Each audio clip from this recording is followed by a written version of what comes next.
Where's the driver? He must be in the back of this car unless they took him. He just threw a bunch of stuff in the back of the car. I wonder if he arrested the driver or handcuffed him, detained him. Yeah, there's nobody in the car.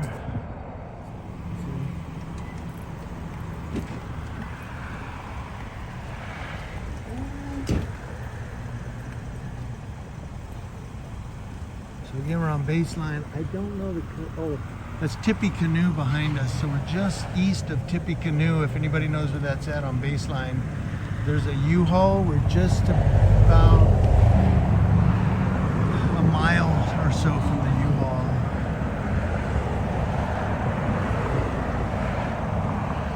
Yeah, they're going through this car, so he must be in the back here. But I can't see him already been arrested and taken off, unless he ran. I don't know. I'm just thinking out loud, guys. Don't overthink it. People are like, when did you find out what's going on? Well, I'm just thinking out loud right now. I'm not trying to say this is what's happening. I just think out loud. I don't know why I do it. Maybe because I'm an intelligent person, because they said intelligent people do that. Intelligent people and Ed Sheeran think out loud.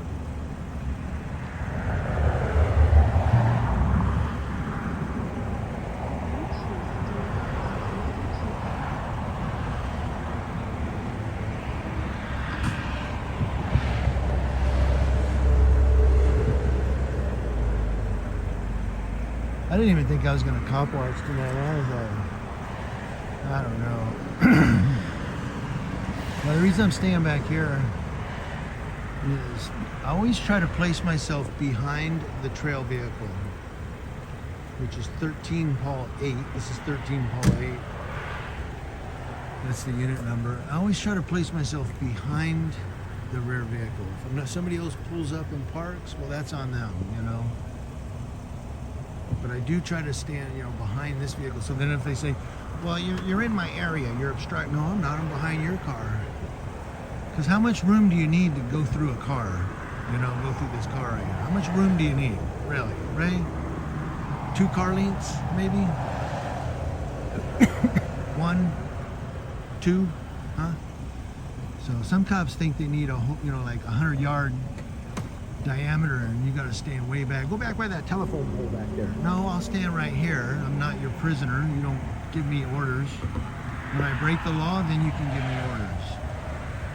When I'm a law-abiding citizen who's exercising his rights under the First Amendment of the U.S. Constitution and Article 1, Section 2 of the California Constitution, you have no authority over me.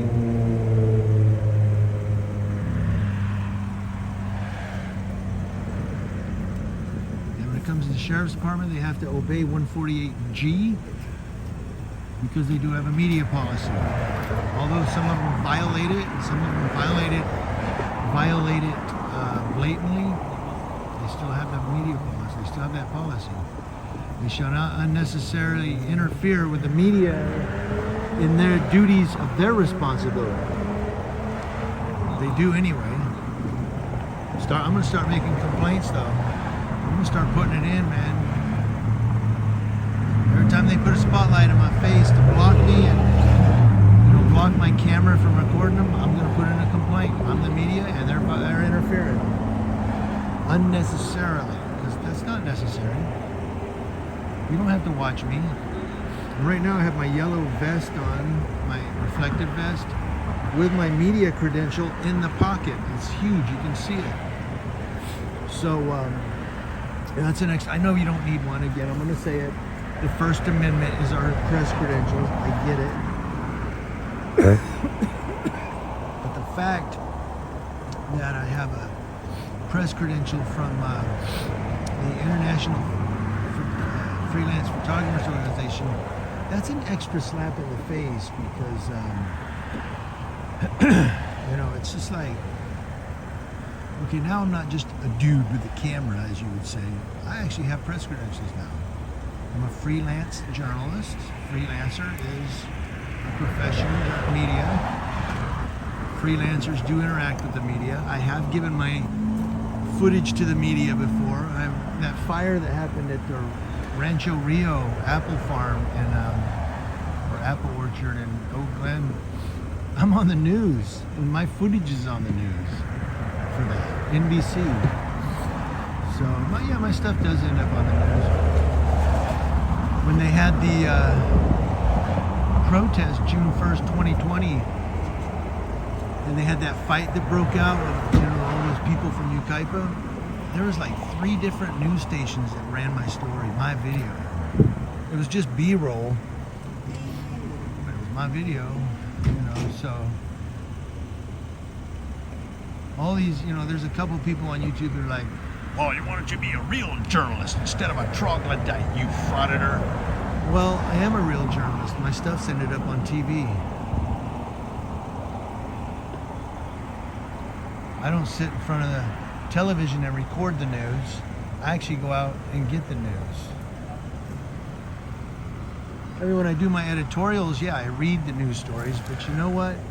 Those anchors that you watch, those news anchors that you watch on the morning news, do you really think they wrote the news that they're reading?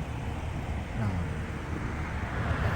Those were written by interns and media people in the background who are trying to get to become an anchor, trying to rise up.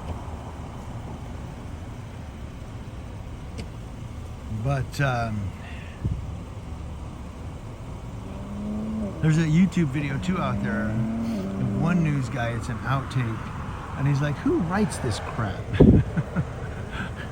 You know what I mean? That's what they do, they read it. They're glorified readers, as one news person told me. She said, they're just glorified readers.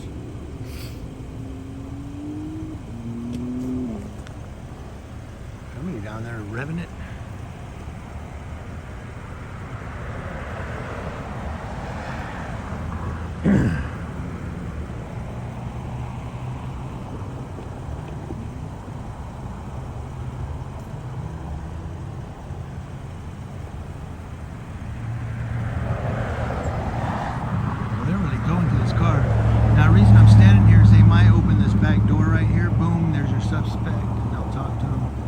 Let him go.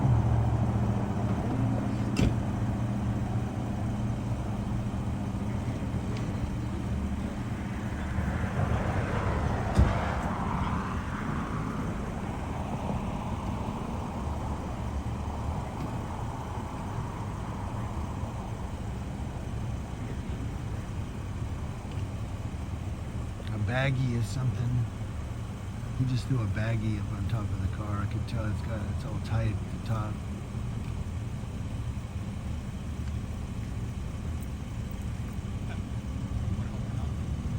Oh, there you go. He said you want to help him out?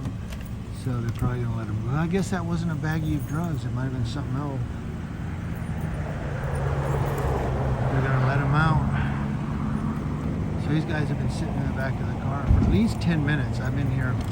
I'm going on 9:53, 9:54, 9:55. So for 10 minutes, these guys have been sitting back here. At least.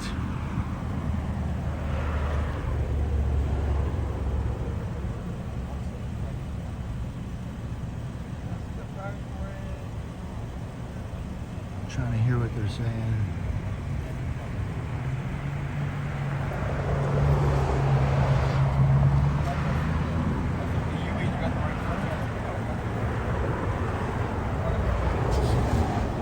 He can't get the cuff undone over there.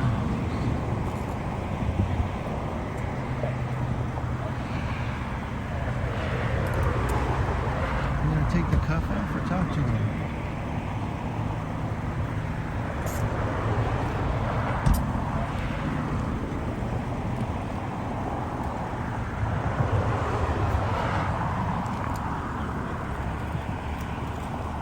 Wow, my heart rate just went up. I wonder what that's from.